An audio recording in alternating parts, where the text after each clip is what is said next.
Welcome back. Well, it's Project Sunday, and in addition to a project, I have a special treat for you because we have a special guest star today. So, when we come back, we are going to get right into the project, and then we're going to meet our guest star. We'll see you in a minute.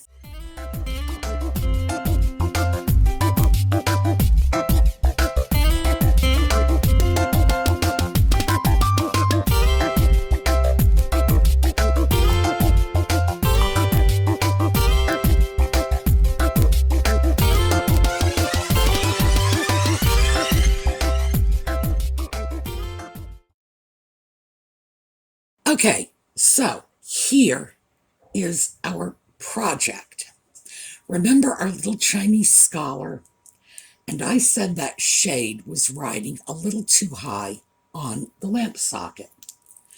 But here's the lamp socket, and unless I go over to a candelabra socket, which I do not want to do, this is basically the size shade I'm kind of stuck with, because you have to be able to get to the on-off switch. And let's face it, you reach up under something this small and you're going to knock the shade off. But I did want to disguise it a little, hence the little bits of beading here.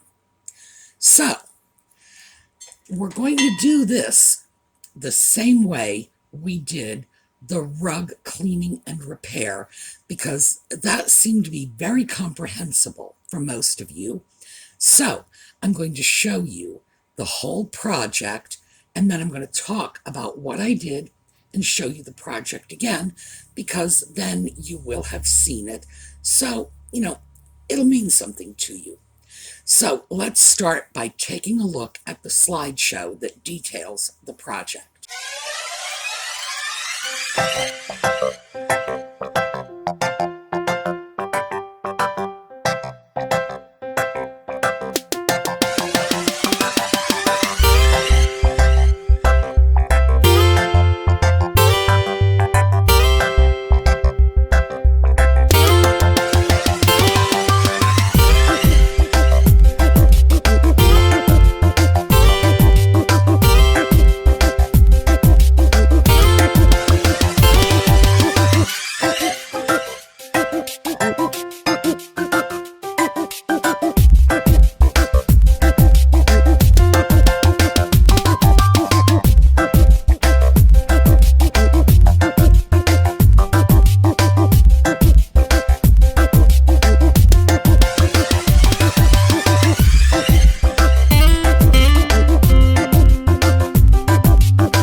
So here is my lampshade, and I had this little bit of trim across the top and the bottom, but there was a problem.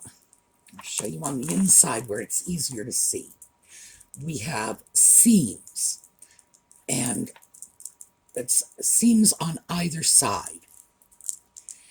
And when I purchased the shade, the trim seam matched up with the stitch seam, which meant that where the trim joined was either going to be right on the front if I wanted to put one of the seams in the back, or on one of the sides, and it would be very conspicuous. And I didn't want that. So what I did was I removed the trim from both the top and the bottom. I'm replacing the bottom, but also I wanted to save the bottom trim so that I could reuse it on the top. When I put this beaded trim, I did not start, there we go. I did not start on a seam. I started with the theory that I was going to put the two seams on either side. So I started right here in the center of what is now my back. After removing the trim, I simply glued the new trim on, and then I took the piece of trim from the bottom and replaced it on the top. Again, can you see where it's matched up right here?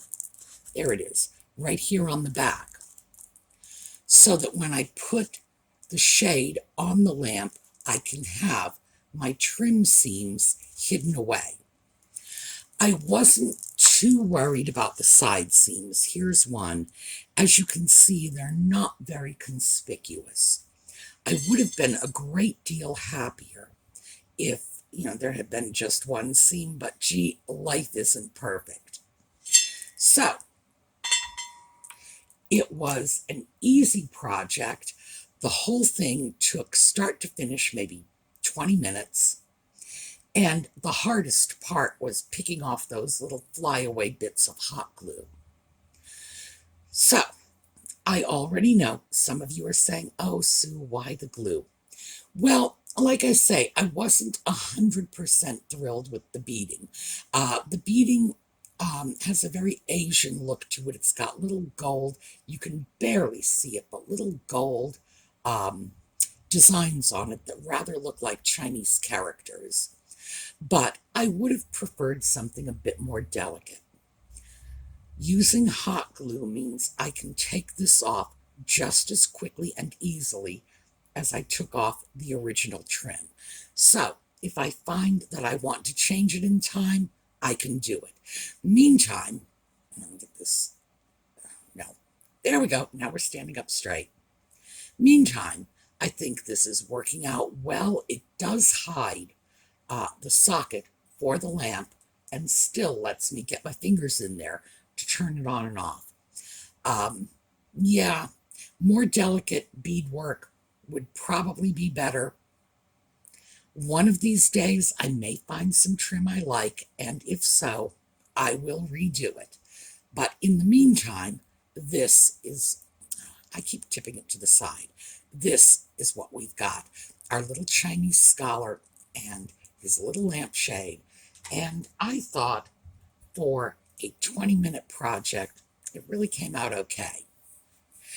All right, let's take another look. So now that you know what I did, you can see it again.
Okay, so let's move on to part 2 of this video, because this is also a project. First of all, I want to introduce you to Allison Singleton, and she has a YouTube channel on China repair. And on one of my previous videos, I mentioned that I was watching a little channel on YouTube that does high-grade China repair. Now, we've talked about porcelain repair using acrylic nail products, and, this is the down and dirty stuff. What Allison does is legitimate porcelain repair.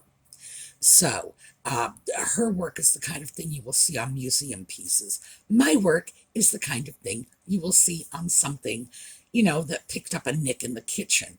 You would never do that on a beautiful antique piece, but on your little, mid-century Japan creamer, yeah, sure, no problem. So, I wanted to introduce you to Allison and Allison's channel. So, first of all, let's meet Allison. Hi, I'm Ali, and I have a YouTube channel called The China Repair Studio. And so today I thought I would just tell you a little bit about myself, my background, and the sort of things I do on my channel, and just also do a little demonstration. Now, before I do, I really want to thank Sue for allowing me this opportunity to just showcase what I do, you, her viewers. Now, I have been doing China restoration now for around, I don't know, sort of 15 years. And it started, I started as a botanical artist, actually, doing lots of painting of flowers. So I understand colour theory, and I sort of fell into China restoration. Now, I originally trained at a studio in Oxford, and from there I went on to another tutor called Joe, who was amazing. After that, I started doing bits and pieces for friends and family, and then sort of progressed with private clients and then on to antique dealers. Now, I live in the middle of the countryside, and it's quite a creative area where I live. It's kind of near Stonehenge and Glastonbury and Avebury. So there's an awful lot of, artists, which is great. I live here with my animals, my children. I have 3 dogs, so it's quite a full house, which I got to say, I get lots of comments on my YouTube channel because, people always ask me, how can you have so much china in your home and it not get damaged? But, the animals seem to be fine. It tends to be sort of friends and family who tend to sort of knock up against things and end up breaking things rather than the cats on the side. Now, what I'm going to do, I just first of all want to show you the sort of things I do on my channel, and I have a few pieces here. Now, this is one piece I have done, and this is a little Beswick Peter Rabbit who is extremely sweet. Now, he was missing an ear. I think it was this ear. And I had to look online to see what the ear looks like, and I made a mould with Milliput, actually, which is a product I'll come back to later. And I just made a new ear up and painted him in and glazed him, and he's all good to go. Now, another thing I have done, and again, I have so many restoration projects in this house, and it's this beautiful plate here, which is extremely old, actually, and I think I bought it in a country house sale in Suffolk a very long time ago, and it had a huge big chip here. And I filled it in, I've sanded it, and I've started painting, but you can see from the other side, that's finished. That isn't, I need to just finish painting that. I think I might do that on another upload. I have actually airbrushed here, so it's already been painted on this side, so you can't see where it's been damaged. Now, with porcelain, you can see the damage if you hold it to the light and you see a grey shadow, that's where it's been restored. Now, I went through a real phase of buying on eBay at one stage and got really into Chinese, particularly blue and white. And I have a beautiful Kanxi vase here. Now, again, it's for another day. It does have some, I think you can see here, it's got a big crack in it. it's not actually broken completely. So I do have a certain glue which will actually penetrate into that crack, into the capillaries, and will actually fix it from the inside, so it won't go any further. So that's for a future video.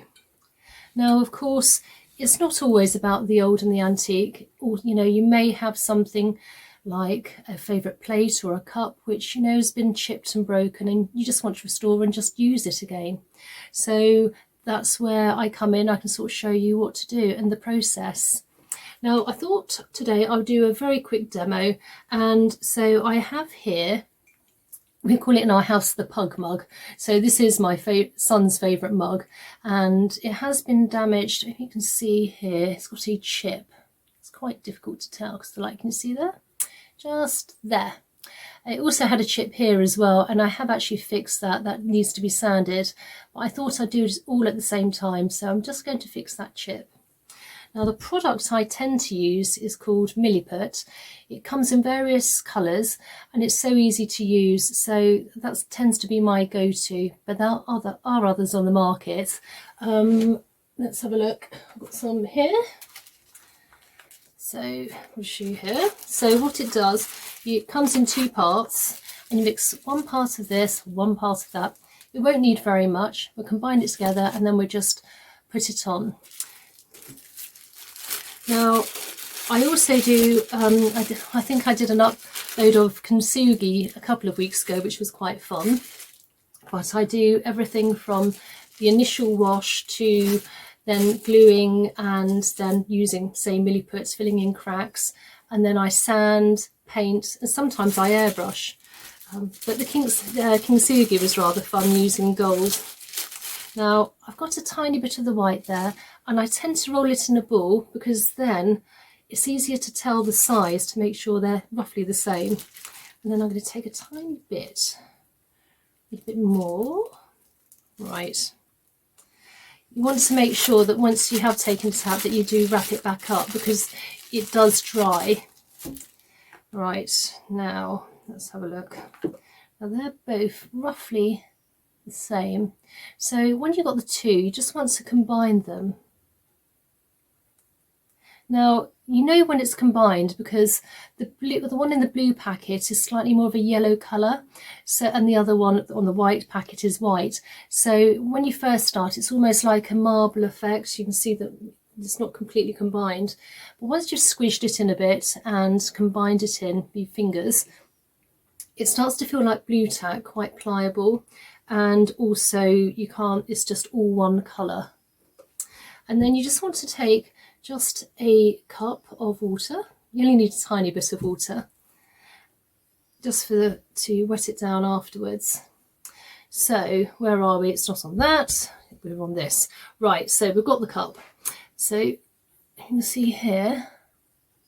So you just want to actually it's quite small, so we just take even a smaller amount. And then you just want to place it just where the crack is, or the missing piece. Now you want it to protrude just slightly because we need to sand it, so it doesn't need to be completely flush. But on the other hand, you don't want too much product on there, otherwise you're going to be sanding, you know, maybe forever and a day. So you want to make it easy on yourself, so not to put too much on. So once that's on, just want to get our cup of water and just dip your finger in, and if you can just smooth it down. Now, Milliput takes around 24 hours for it to cure, which means to really fully harden. And after that, it can be sanded. And if you just sand it and wash it, you know, wash the item, it is then food safe. I do tend to put a glaze over, or sometimes I paint it or airbrush it in. But sometimes, you know, it's just nice to see where it's been damaged, and that's fine. Right, so there we are. So that's ready we'll just wait for that to cure. So I hope you enjoyed this today. Again, thank you very much, Sue, and I hope to see you on my videos. Okay, bye. Okay, so now what I want you to do is go over to the China Repair Studio and subscribe. Start watching those videos. Really informative. And as I say, this is high-level porcelain repair work. And I have some pieces that need that kind of care. And I will be using some of the techniques that I've learned from Allison to do it. And I imagine you all remember that she mentioned that she got started because she likes to collect blue and white Chinese pieces. This is our giveaway for today. This is fourth quarter 20th century. It's a fairly modern piece. Chinese import. It's a lovely, heavy, blue and white reticulated platter. This is our giveaway. What do you need to do to enter the giveaway? You need to go over to the China Repair Studio. That's Allison's YouTube channel name, and subscribe. Then come back to this video, leave me a comment saying I subscribed. I am going to pick a winner within the next 24 hours. I'll respond to you through the comment.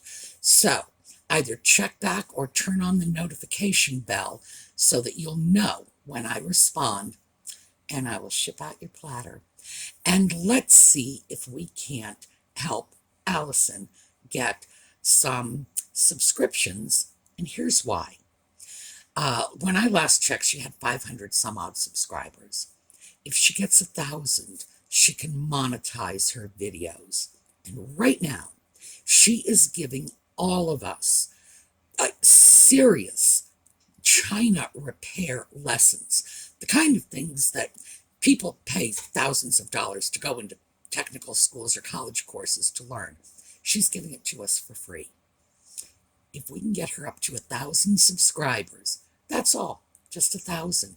She can monetize her videos and get a little bit of ad revenue to compensate her for what she's doing for us. Now, she's an educator, that's obvious. And I know because I'm an educator, and frankly, teachers teach. It's just what we do.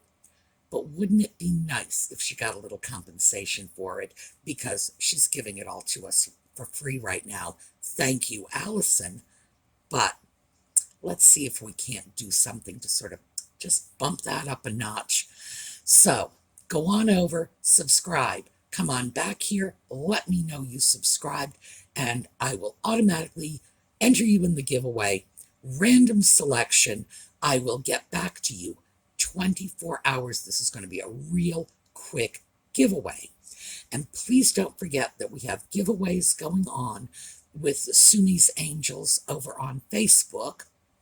And I will put their information in a pinned comment so that you can go over and enter those giveaways too, because my house is full of stuff and it would be wonderful if some of it left and went into your house. All right, so remember, we got a mission. We need to get Allison up to 1,000 subscribers. Now let's see if we can do it. Okay, there will be no Monday video. I'm on my new schedule now. The next video coming up, and I need to take that. My last Friday video, I said that was going to be the last because I thought we were going over to Wednesday. No, turns out that most of you actually want the Friday video instead of the Wednesday. Wednesday came in number 2 on the list of, video scheduling. So the new schedule is going to be Friday, Saturday, Sunday, with book club on Thursday evenings for those of you who want to come in and get all intellectual with us. So I will see you next Thursday evening. After that, our regular thrifting and project videos on the weekends starting on Friday. All right, have a terrific week. Don't forget, subscribe to Allison's channel, and I will see you all next weekend.